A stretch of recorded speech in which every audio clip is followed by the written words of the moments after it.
Assalamualaikum warahmatullahi wabarakatuh. Kami dari kelompok 2 Pendidikan Agama Islam kelas A16 Universitas Pancasila akan membawakan materi mengenai ukhuwah dan persatuan. Next. Anggota kelompok yang pertama Sabrina Budiarti, Rian Akbar, Khairani Dewi, Zahra Dinia, Arif Fitra, Fadlan Razak, Tengku Dino, dan Yulia Pramesti. Next. Pengertian ukhuwah dan persatuan akan dibacakan oleh saya sendiri, Sabrina Budiarti. Ukhuwah berarti persaudaraan, berasal dari kata yang berarti memperhatikan. Sedangkan persatuan dapat diartikan dalam berbagai bentuk persatuan dalam sebuah persaudaraan kepada sesama keluarga, masyarakat, dan sesama manusia. Maka dari itu, kita harus menjaga persatuan yang dibingkai dengan sebuah persaudaraan. Karena hal tersebut merupakan salah satu anjuran yang ada dalam agama Islam. Menjaga persatuan banyak disebutkan dalam Al-Quran, salah satunya adalah pada surat Al-Hujurat ayat 10 yang artinya, sesungguhnya orang-orang mukmin itu bersaudara. Karena itu, damaikanlah antara kedua saudaramu yang berselisih dan bertakwalah kepada Allah agar kamu mendapat rahmat.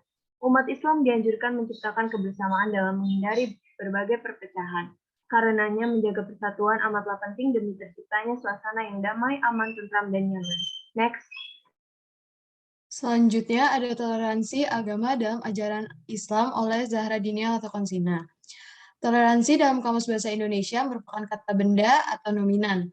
Toleransi mempunyai beberapa pengertian. Yang pertama itu sifat atau sikap toleransi. Yang kedua batasan ukuran untuk penambahan atau pengurangan yang masih diperbolehkan. Yang ketiga penyimpangan yang masih dapat diterima dalam pengukuran kerja. Sedangkan toleransi dalam Islam atau bahasa Arab disebut al-tasamuh. Namun, kata al-tasamuh tidak ditemukan secara spesifik di dalam Al-Quran. Kalimat al-tasamuh bisa ditemukan dalam hadis ini ursitu bil al-hanifiyat al-samad.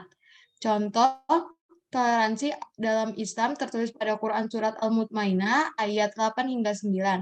Dalam surat tersebut, Allah Subhanahu wa Ta'ala berfirman agar setiap muslim berperilaku baik kepada umat beragama lain sama tidak ada sangkut pautnya dalam agama.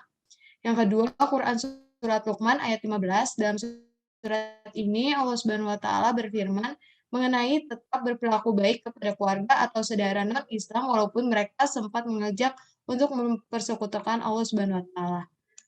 Selanjutnya macam-macam ukhuwah. Yang pertama ukhuwah Islamiyah. Seseorang saling bersaudara satu sama lain karena sama-sama memeluk agama Islam walaupun berbeda di belahan dunia manapun.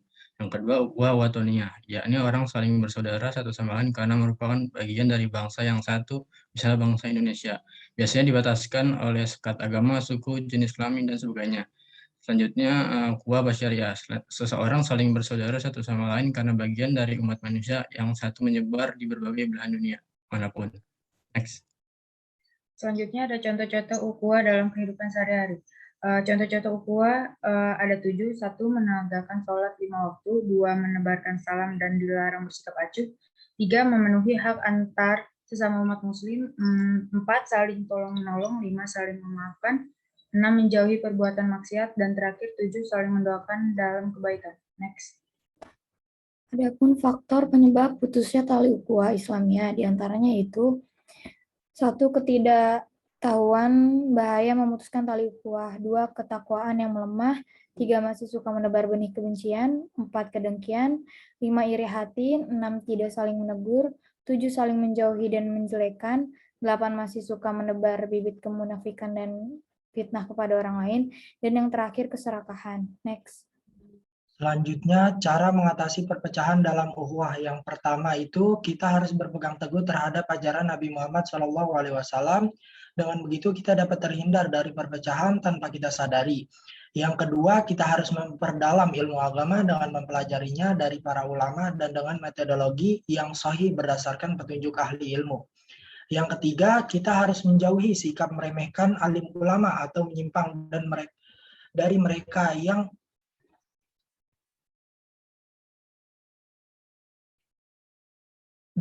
yang dapat menimbulkan fitnah dan perpecahan. Yang keempat, kita harus menjauhi hizbiyah atau bergolong-golongan sekalipun untuk tujuan dakwah dan juga menjauhi sikap fanatik dengan golongan, apapun bentuk dan sumbernya. Hal itu merupakan benih-benih perpecahan. Yang kelima, kita harus berpegang teguh kepada Ahlus Sunnah wal Jamaah agar kita terhindar dari perpecahan. Next. Manfaat ukhuwah, satu, menciptakan persatuan dan kesatuan, menimbulkan sikap tanggung rasa dan toleransi, menjalankan perintah Allah, mempererat hubungan, silaturahmi, dan menjadikan agama Islam semakin kuat dan sebagainya.